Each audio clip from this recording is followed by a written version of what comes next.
y'all doing today? I hope y'all are having an awesome day, because I'm having a great day myself. As y'all guys know what I'm coming on here for. I'm coming on here for just to read you guys some proverbs. We finna do a little teaching right quick. And I'm gonna be out your way. And I might come back on a little bit later. I might go live a little bit later on too. So I hope y'all can see me, and my phone probably just all slanted ways, like, so y'all have to excuse me. Okay, I'm not gonna be before you long.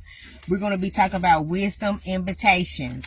Wisdom invitations. So if you have your Bibles, turn with me to chapter 9. This is gonna be a short teaching right here. It goes through chapter 9, 1 through 18. I'm a fast reader, and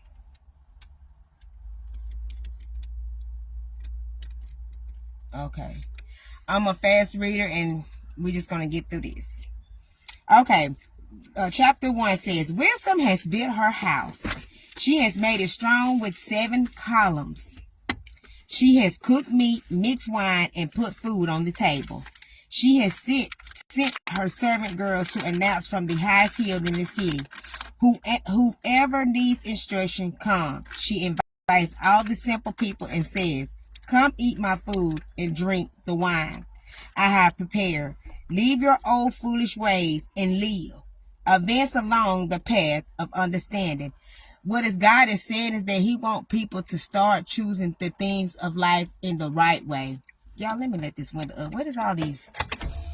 The things of the right way. And ooh, is that a spider? There it go, get it. And yeah, I don't like no spider. That wasn't nothing. And what God is saying is that He wants everybody to choose a way of life. He's giving you an invitation. Either you want to choose that good way of life, or either you don't. This invitation is a free invitation. It's not nothing attached to this invitation. You don't have to buy it. You don't have to, it don't have to be forced on you. It's freely. It's a free invitation.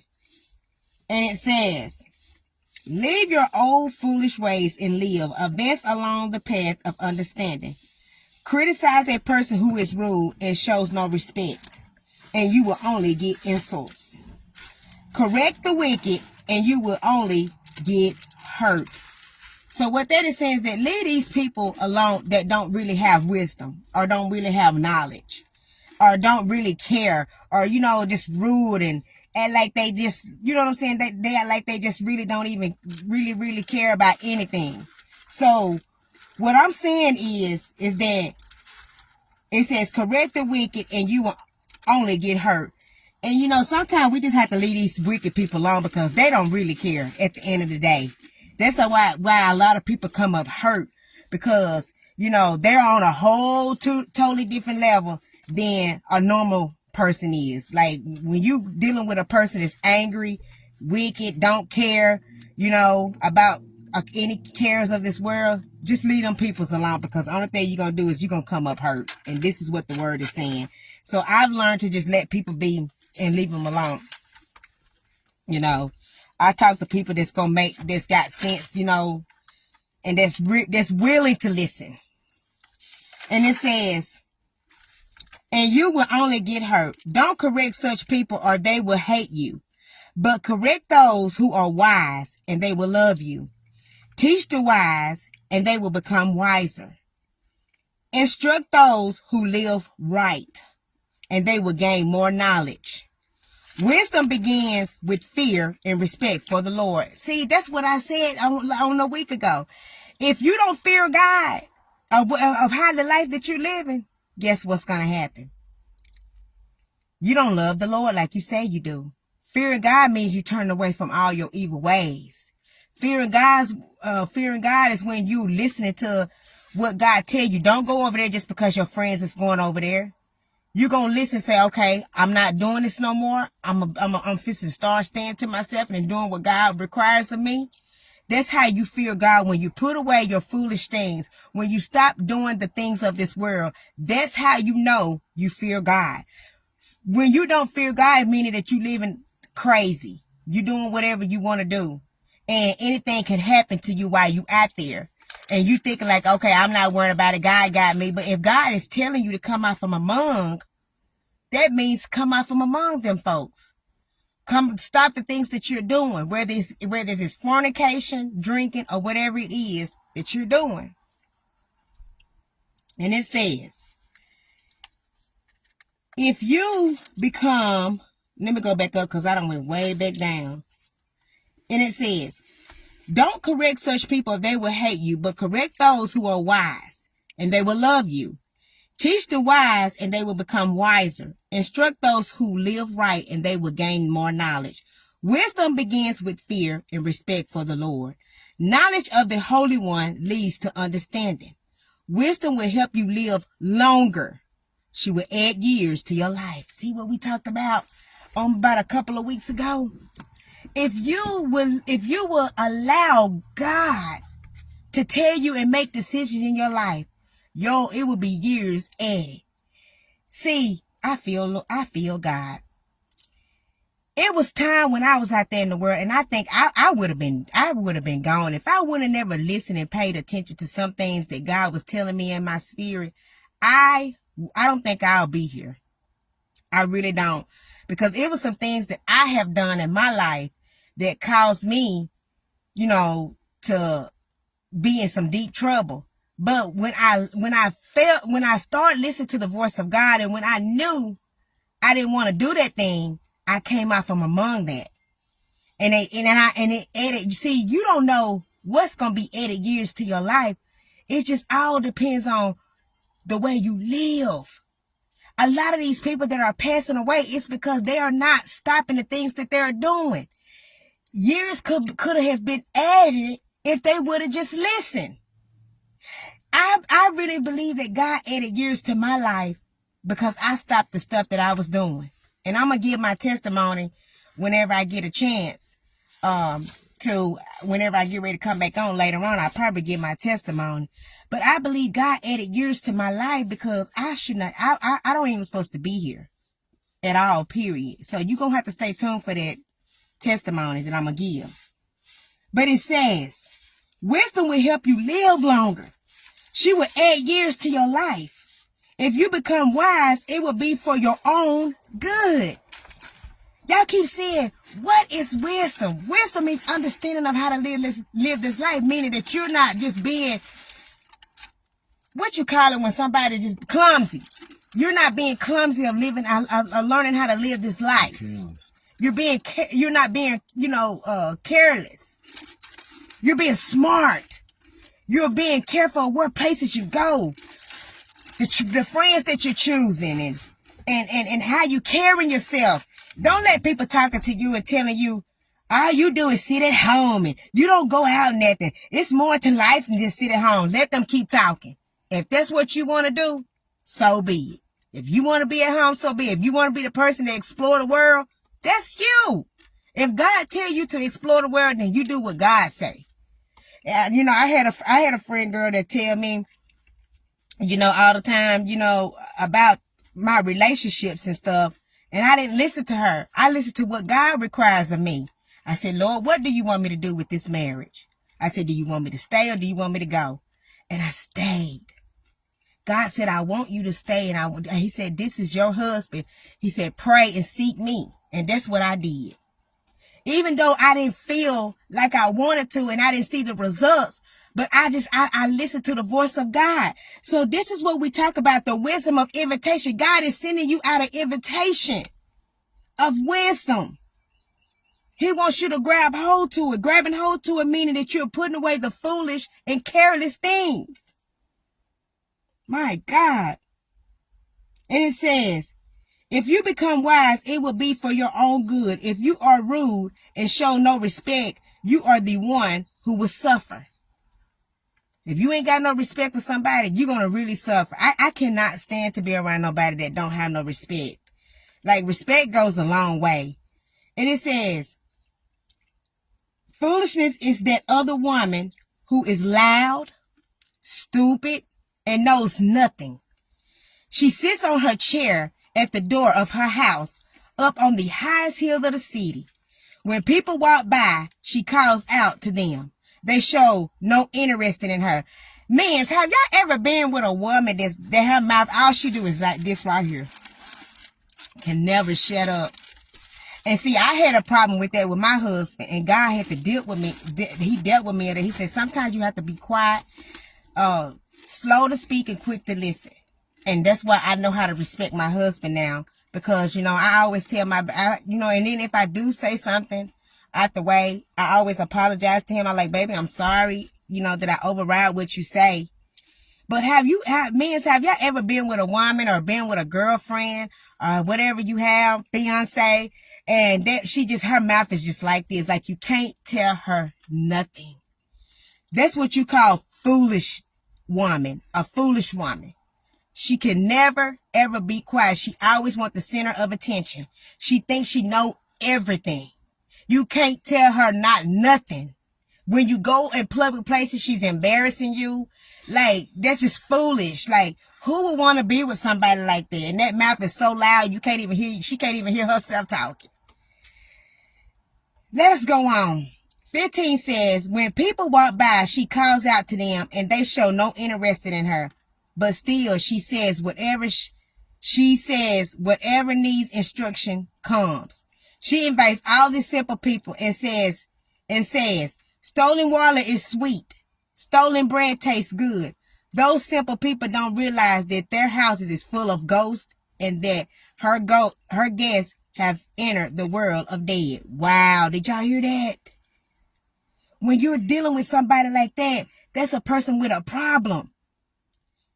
Y'all gonna have to get these people out your house. If God have not sent that woman or have not sent that man, get these people out your life. They're not good. All they're gonna do is mess up your life. A foolish woman. I'm gonna teach you about that foolish woman. A foolish wife. The one about her mouth. Sometimes we have to humble ourselves, women. All y'all women's out there, women's out there, we got to humble ourselves. We got to have respect for our mans, our husband, fiance, whatever you have. We got to humble ourselves and learn how to talk and respect. When a man is talking to another man, don't go and interrupt them. You walk away. That's between them two. That's why I tell my husband, when I'm sitting up here talking to a female, don't be standing there with me. You walk away because it ain't never two females talking. You don't need to be knowing nothing about what we got going on. You go walk over there and go on and talk to somebody, a man. I can't stand when a man want to hang around with a lot of women all the time. Get away from me. You go talk to a guy just the same way a woman. We ain't got no business trying to hang around with no men or doing none of that unless our man say, look, I want you to be here with me.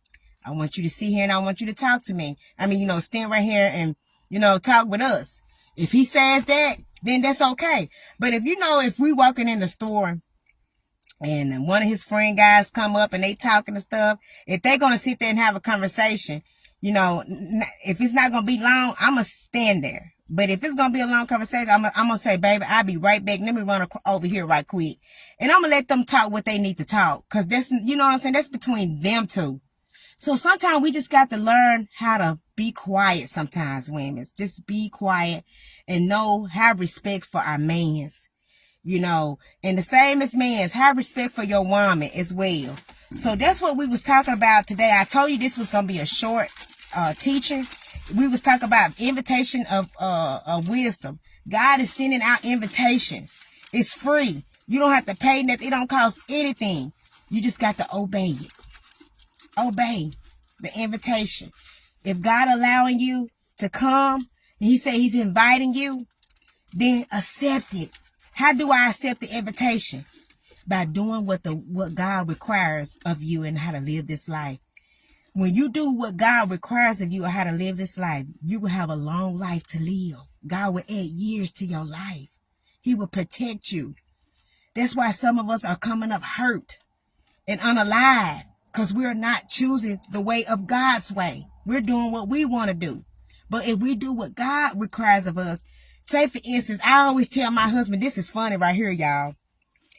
When we go to the grocery store, I tell him, I said, look, I want to go to the grocery store at 7 o'clock in the morning. Because, you know, Walmart's open at 7 and the other stores, by the time we come out of Walmart, the other stores will be open. I said, I'm not going in those stores at no 11 or 12 o'clock because I don't want to be around these people. And it's just me. My spirit just feel that way. I don't like to be around a lot of people. And that's just how I am.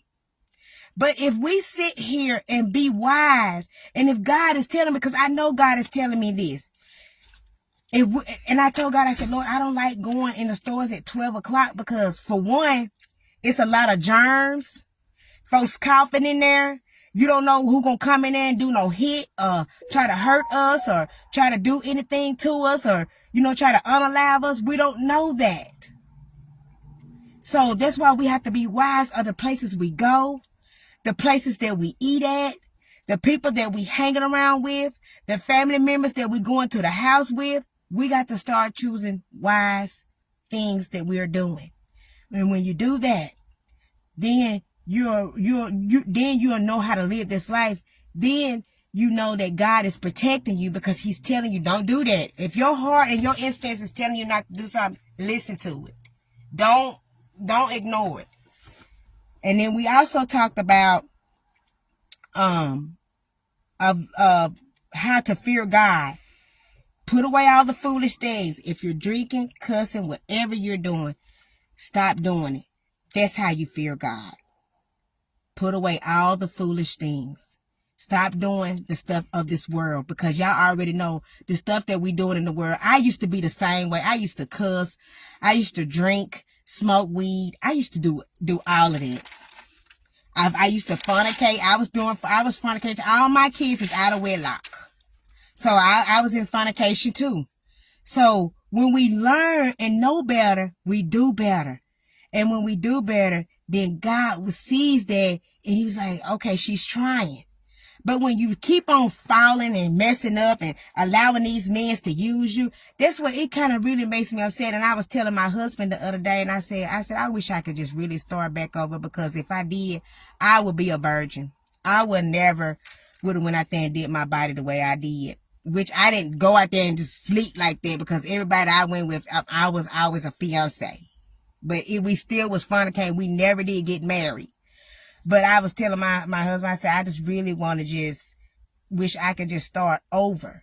But now I learned it's too late for that now. So now only thing I could do now is deal with what I'm going with now. So now I'm married. I don't have to worry about that part. Only thing I have to worry about now is learning how to be a wife. Learning the places I need to go and respecting. And the things that I'm doing, I'm not on the phone telling people my business about my marriage. I'm not out here disrespecting my husband behind his back when I'm going to work talking about him. That is not of God. And I don't even know why I'm going this way. But it is not of God. So what I'm trying to say to you guys, it's a lot to this life. And if you live it the way that God say live, he will add years to your life. If you have not read Proverbs chapter 9, verses 1 through 17, you need to go read it, because that's what I was teaching on today. It is good.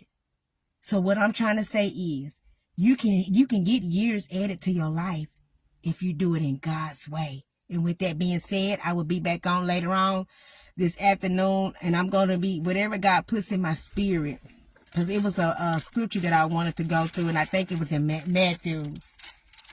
My husband had it written down, and it was talking about something. I think I'm going to teach on that. If not, I will go back and I will be teaching on Proverbs chapter 10, because that's what we are on.